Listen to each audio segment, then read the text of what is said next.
ঠিকানা হলো জাহান্নাম। এখন আমাদের ভালোবাসা সত্যিকার ভালোবাসা হচ্ছে না ভালোবাসা কোনো খাপ থেকে যাচ্ছে? যদি আমাদের ভালোবাসা আন্তরিক না হয়, যদি আমাদের অনুসরণ আন্তরিক না হয়, আমাদের অনুসরণ যদি সত্যিকার অর্থে রাসূল সাল্লাল্লাহু আলাইহি ওয়াসাল্লাম যেভাবে দেখিয়ে দিয়েছেন সেভাবে না হয়, তাহলে আমাদের অনুসরণ বেহেশতে যাওয়ার জন্য উপযুক্ত কারণ হবে না।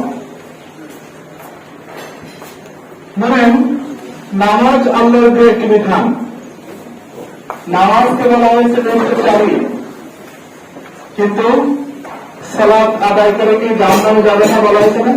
ফাওয়াইলুল মুসাল্লিন বলা হয়েছে না?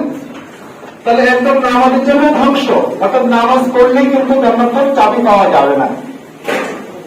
রোজা থাকলে কিন্তু টাকা অর্জন হবে না, সবাই করতে পারবেন না। এই জন্য আল্লাহ বলছে না আল্লাহ কোন সম্ভবত তাকে অর্জন করতে পারবে।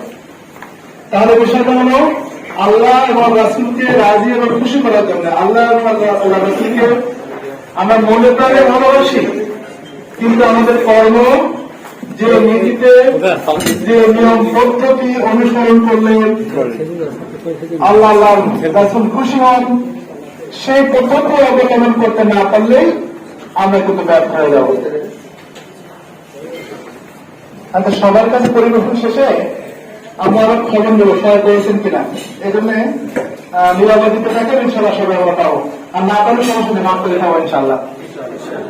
তো তাহলে আমরা দেখছি যে নামাজ পড়লে জান্নাত যেতে পারবো না, রোজা থাকলে আমরা টাকা অর্জন করতে পারবো না।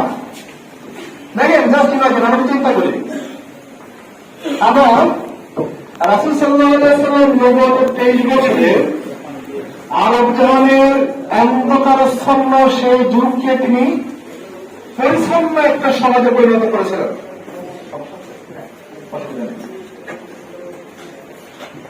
কিসের মাধ্যমে? কোরআনের মাধ্যমে। এবং রাসূল সাল্লাল্লাহু আলাইহি ওয়াসাল্লামকে অনুসরণকারী একদল সাহাবী, যারা যেভাবে অনুসরণ করা দরকার ছিল সেভাবে অনুসরণ করতে পেরেছিলেন বিধায় 23 বছরের সমাজের চিত্র চেঞ্জ হয়ে গেছিল, ঠিক নয়? তাহলে এখন সে কোরআন আমাদের মাঝে নাই? আছে তো? রাসূলের আদর্শ হাদিস আমাদের মাঝে নাই? আছে। অনুসরণকারী সাহাবাদের যে সংখ্যা ছিল তার তুলনায় কি পৃথিবীতে কম আছে না বেশি আছে? তাহলে কেন সমাজের চিত্র পরিবর্তন হচ্ছে না? কারণ বহু কারণ আছে, কিন্তু আমার দৃষ্টিতে মনে হয় যে আমরা অনুসরণটা করছি আমার স্বার্থের সাথে সংশ্লিষ্ট রেখে। খেয়াল করেন, আমার ব্যবসা বাণিজ্যে ক্ষতি যদি মনে করি ক্ষতি হচ্ছে কিসের কারণে? আল্লাহ রাসূলকে অনুসরণ করতে গেলে যদি আমার ব্যবসা বাণিজ্যের ক্ষতি হয়, তখন আমি